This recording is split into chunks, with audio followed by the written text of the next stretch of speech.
You know what I'm saying? I was in Maryville Pirates. I was in the marching band, 6th bass, and my guy was on the triplets, and everybody. And I was in the drum line. You know what I'm saying? I was on the drum, so like, kicks and patterns and snares and all that. Breakdowns for transitions were that's my thing. Clutch. So when he's doing it, I'm like, hey, that's my shit. That's how we do. So that's what got me like really truly into it. You know what I'm saying?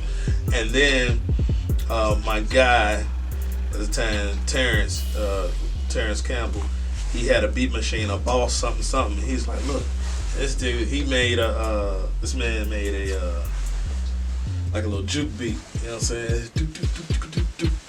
I'm like, ooh, and like he used to throw like little juke jams, and everybody else said doing going crazy. And I'm like, man, I want to do that shit. I couldn't afford that shit. Hey, mom, hell no. Okay, you know what I'm saying? So she gave me a laptop. And people don't understand. I didn't learn how to play the piano. I didn't learn how to do none of that, bro. I made beats on a laptop, no keyboard, no nothing. And literally, I had to take a drum, take the kick, put it here, move it. Here, move it. How does that sound? Hit play. Do. Nah, I need to go do. Okay, click, move. I had to move each one with the mouse. And I was working on a program called Acid Pro, which is not really even for making beats. Right. You know what I'm saying? I remember Acid Pro. It's not. You can record Acid Pro? No. I remember Acid Pro. No, but I remember when I very first tried to create some sort of, I'm gonna say, noise from a computer.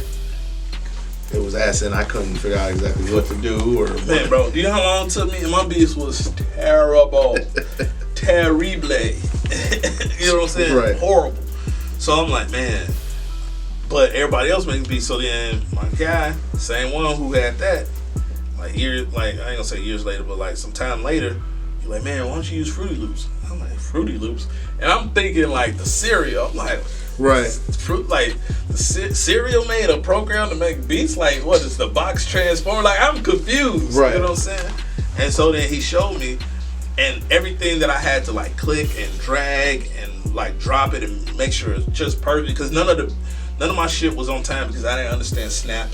I didn't understand to make a grid. Setting the tempo of the whole project. I understand none of that shit, bro. I ain't know. I just wanted to make fucking beats. I ain't know nothing about that. Right. So then he put me on the Fruity Loops. I'm like, all right. Now Fruity Loops made me a little bit better. You know what I'm saying? Like, I still had to do the same clicking, but I could just click, listen to it. Things are more quantized off jump. Well more. They had it set up. You can't fuck that up. You know what I'm saying? And if you do, like you shouldn't be doing it. So then, just like with anything else, you want to start off one way, and then you want to like elevate. Like, how can I go even further? So then they're like, man, why don't you know what? I be wanting to be melodic, but I be having to drag the pencil and draw it out to draw like my chords and all this, and didn't understand that.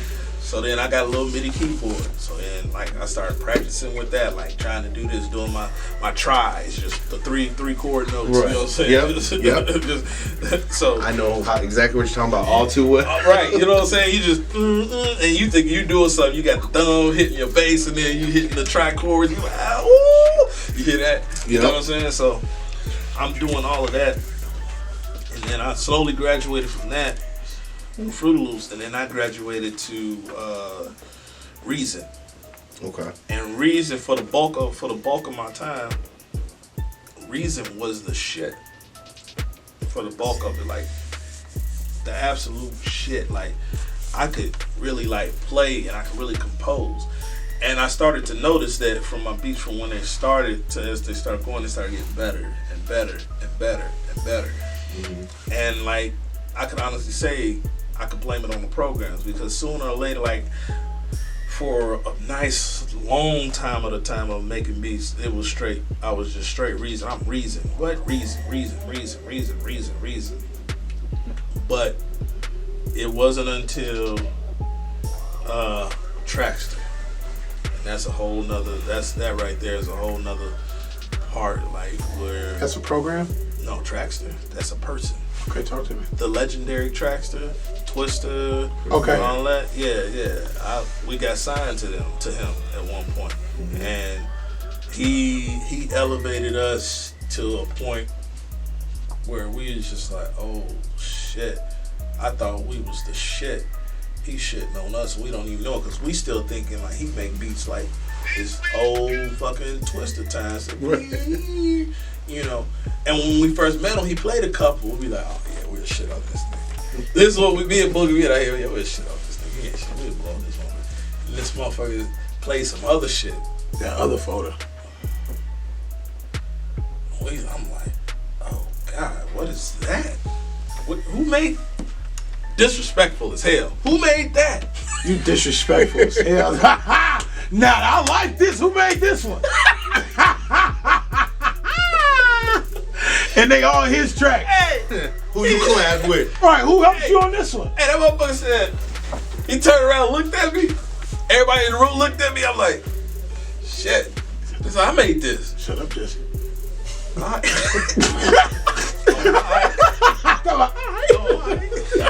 He done bought somebody else's beat and Hey, took the tags out. Sit your ass down, Jesse. All right. all right. Okay. I'm right here. So, Finish this story, dude. That's interesting. oh man, a lot of people don't, I guess people don't really know about it. So, all right, so I'm about to tell you some shit that How he elevate you? No, I'm all right. So let me start at the beginning real quick, because I'm gonna really put you on how I even got in his presence. It's real fucked up, but the way I got on is fucked up. But I took it and ran with it. Sure. All right, so Rick Jill and Soup had a song called "Personal Trainer" Yep. Well, Wayne Blaze. with Wayne Blaze. Yep. Who produced it? Jesse Black. Exactly. You know what? Yeah. I just took me a second because I was thinking But about wait. what you're talking about with tracks though. Yeah, but wait. Disrespect. Because I think I might know little pieces of this. Yeah, but wait. Did I really? Nope. I didn't. This is what happened. Fucked up. And I'm gonna tell you, this is how the shit rolls. So, me and Soup had always been cool. You know what I'm saying? He used to come to my mom's house. You know what I'm saying? Whatever. Rick Jill, he had kind of started to warm up to me, kind of know who I was. You know what I'm saying? And Wayne Blaze, we kind of knew each other from way back in church and all that. Because, you know, Right. Wayne Blaze used to sing and all that stuff in the choir and stuff like that. So, they all came to me and was like, hey, fam, we got this beat, and Frankie made it. Now, people don't know who Frankie is. Frank, he is a fucking producer, artist, huh? From Gary. Yeah, Skinny Cat. yeah, I know Frank. I and don't know him, but but yeah, and so he made the beat, but they could not get a hold of him. I was always cool with Frank, so I called up Frank, and Frank, for some reason, like, he would always just fucking disappear for some reason. Just that's just what Frank did. And so they're like, look, man, we can't get a hold of Frank. You know what I'm saying? We know that's your man. We need you to say that you made this beat. So I'm like, that's against every moral fiber. You know what I'm saying? But they couldn't do it. They really couldn't get a hold of him. I couldn't either. Nobody could. You know what I'm saying? Nobody could. So I'm like, all right, fuck. So I reach out to Frank. Frank, yo, leave him a voicemail. Yo, you really need to get back. You need to get back. And so then next day come, they're like, fam, you ain't got a hold of him? No, I ain't got a hold of him. All right, fam, we got to just say you made it, bro. You got to take credit for this. That's your guy. Yeah, that's my guy. So then whenever you get up with him, just tell him, you know what I'm saying? Be straight up. I said, I mean, that's no problem, but fuck. right. You You still know what I'm saying? saying? I didn't make this. Right. You know what I'm saying? So I got credits for some shit I ain't even make. Didn't do it. You know what I'm saying? And I tell anybody who asks me, yeah, that's straight up. But did that get me into the door? Yeah, it got me into the door. It's a fucked up way I got into the door, but I'm sitting in there and talk about having to pretend on tracks of, man, so what was you thinking when you made this? I don't know what I was thinking. Right. I don't know. But I'll let you know what I was thinking when I made these. Hold on. Hey, please believe. that other I'm like, folder. hey, I was like, hey, yeah, but play these though. Play these. Let me see what So you let me think ask about you: these. did you play your music before or after Traxter? What do you mean? When in that same session, when he was playing his music and he went to that other folder, did you play your music before him? Before. And When he brought that shit out, you was like, oh my I god. was like, oh. Okay, so how did he elevate you from that point? All right, so he put us in tune with his engineer. His engineer is Matt Hennessy, VSOP Studios out in Chicago. So he like, look, if you want to learn mixing and stuff, go there. You know what I'm saying? This is what I'm gonna do. I'm gonna bring my engineer. He brought his engineer in, and they were just going over a bunch of it. This time, I think this was Twister's album, Dark Horse, I believe, or was the one before Dark Horse. But they were working on his album. Whichever album or whichever album that do a video or one song with Chris Brown and Twister. And the actresses, 'cause we gonna make a movie. Yeah. We gonna make a movie. I can't think of what. Yeah. I can't think of which album that is. Yeah, yeah. But it was on that was album. like Tattoo Chris Brown when he first got the test type shit. So I'm gonna tell you, and motherfuckers don't believe me, but I'm gonna be as straight up as possible. I won't lie about any of this. So we're in the studio. He's mixing everything. He's showing me all the fucking tricks. And like, yeah, you got to do this to saturate your drums and do this. You got to do this. Stop trying to always follow this pattern. Sometimes you can't go into patterns. And he's just like dropping jewels after jewels. And he was like, look, watch this. I don't even care. And I was like, and then when he was done, I was like, that's a fucking hit. That's dope. What the fuck? You gonna use that? What you gonna do? Right. And he's just dropping all type of shit, right? So at this time, I done went to the studio probably about the 5th time, 6th time, 7th time out in Illinois. You know what I'm saying? And they had finally come to this song, the movie. You know what I'm saying? With Chris Brown. Chris Brown. Here's the thing: they were trying to see between Chris Brown and T-Pain, because T-Pain was on there too. So everybody in the room, they're like, all right, y'all heard, here go the one with Chris Brown. I'm like, all right, cool. Here go the one with T-Pain. Now see, everybody in the room, they was like, all right, pick you. Everybody pick. So, T-Pain, Chris Brown, T-Pain, Chris Brown, T-Pain. It was literally split even. I had to be the tiebreaker. My tiebreaker, and I know it ain't, motherfuckers ain't gonna believe, but bullshit is not. I was the tiebreaker, and I'm the reason why Chris Brown was on that song and not T-Pain. I'm trying to think of the time. This is, I was about to tell you. This is the time when he beat the shit out of Rihanna. This was after. So you probably so he had a lot of clout going for him at that time. Yeah, he beat the fuck out of her. This was that time. Right. You know what I'm saying? He was, at this point, he was probably about 6 or 7 months after whooping her ass. So he was in a bad spot. Yeah. Alright, at this time. And T-Pain, it wasn't like he was in a bad spot, but he hadn't done anything. Chris Brown features were low then. Right. So once I picked him, he was like, why'd you pick Chris Brown? He was like, same shit. Like, he's all negative right now. He beat somebody ass, this, that, and the other. And I was like, no matter what, Chris Brown, he just did something. He's got millions of views no matter what. T-Pain, he just did something. He got probably a couple 100,000. There you go. He ain't really doing nothing. Mm-hmm. No matter what, Chris Brown is Chris Brown. And right now, any publicity is good publicity, no matter if it's bad or what.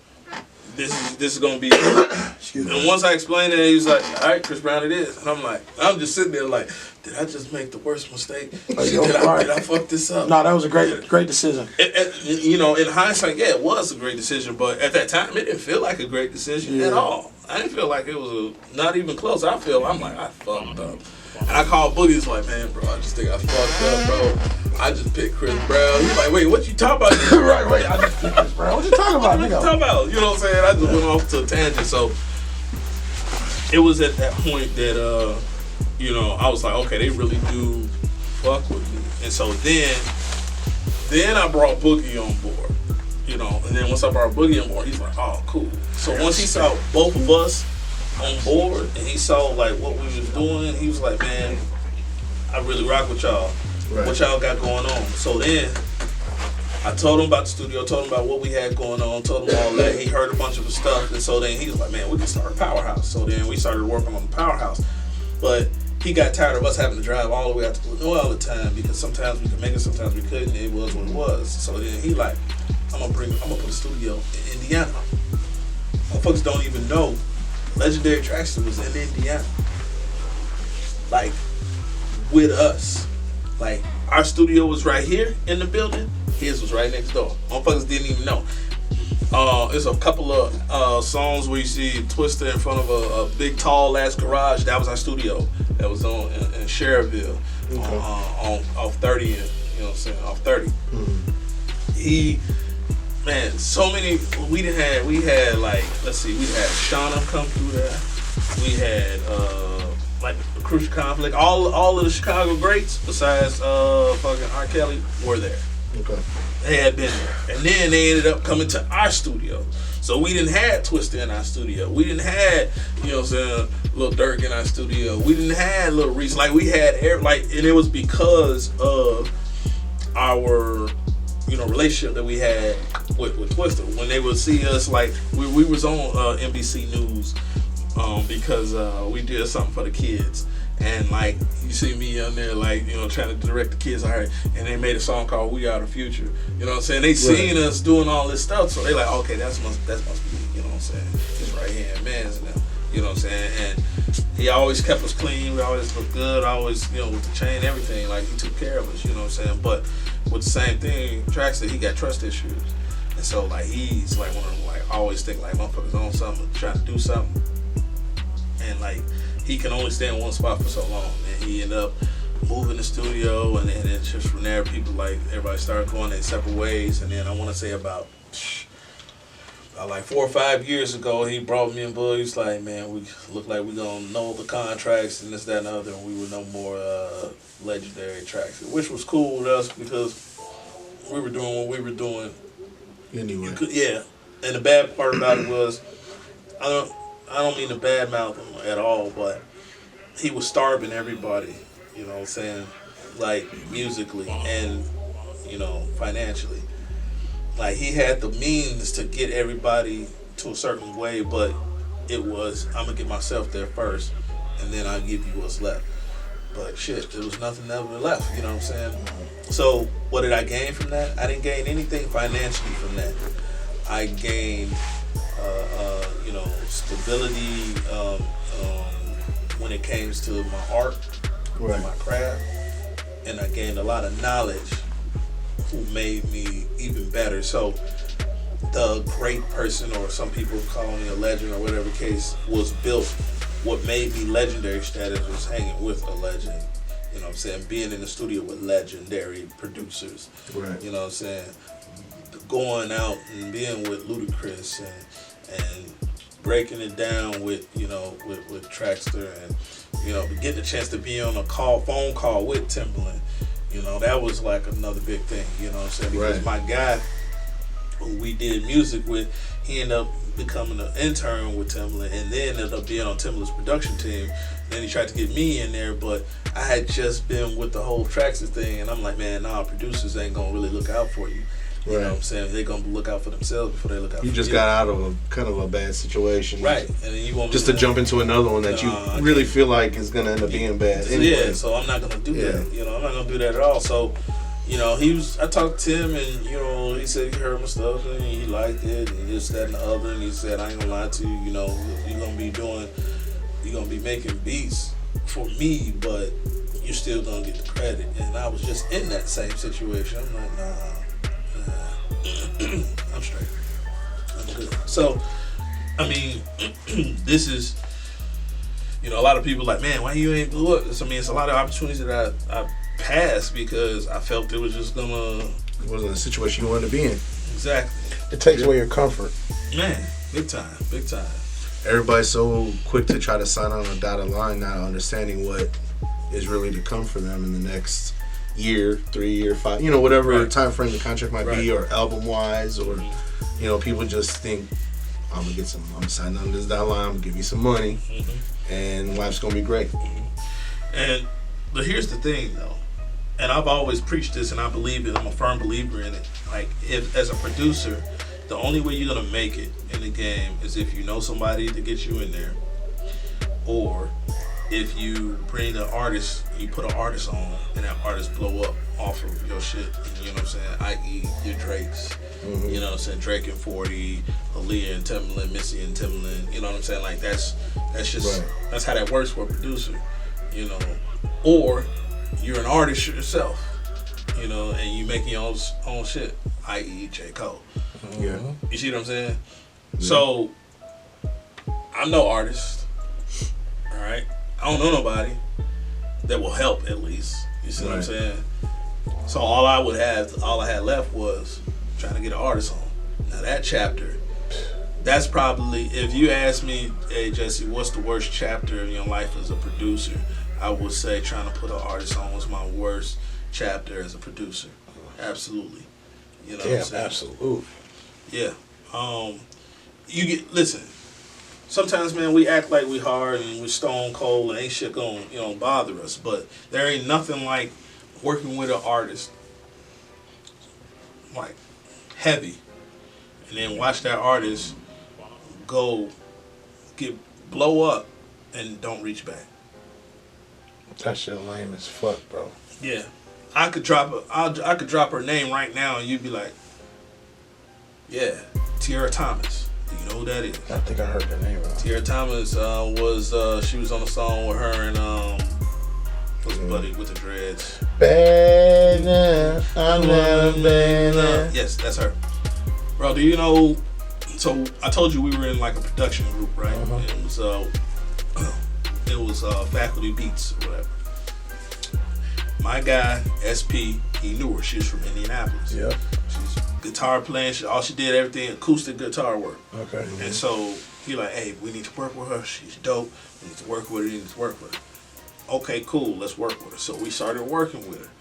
My guy Aaron Green, he not only did he produce it, he do the camera work. He does all of this stuff. He get her tight, looking good on the camera, set her up, everything that you could want. You know, so we had it set up. We did everything for her. Put out a couple songs with her. They were dope. She was getting good responses. She gets a response from Wale. Hey, really like your voice on this. We walked the band. Come through. All right, cool. We like, yes, this is it. Right. This is what we was always talking about. Get your artists, put them on. Get your sound out there. Create the sound. Boom. Right? Yes, sir. Wrong. Wrong. Sound like a foolproof plan until that point. They get there and they get so caught up in what's going on now that they forgot about yesterday. They so in the now. And they're not even thinking about tomorrow. They so into it. I don't know what happened yesterday. Disconnect their phone. Yo, close their account. Can't email them. Close this. Oh shit! And it ain't like we was like, yo, you owe some. No, we like, hey, yo, you need. I'm gonna tell you, you fucked up. Now we peddling to her like, hey, you need some beats? Hey, we got these beats. Can I send you some beats? That's what we was on. Can I send you some beats? Exactly. I understand, kid. And it's like, we had. I shouldn't have to say nothing like that. You should be reaching out to me like, hey guys, yo, what's up? I got the studio. Let's go. Nothing. So the next thing you know, we hear on the radio, and we just like. But you see how far that play went. Oh yeah. And it because of bad work like that. Exactly. Yes, sir. So it didn't go that, but it was still. This is just to kind of give you an idea how close we came to grasping being that. We were so close. Like, motherfucker was like, I could taste it. We tasted several times. Several times.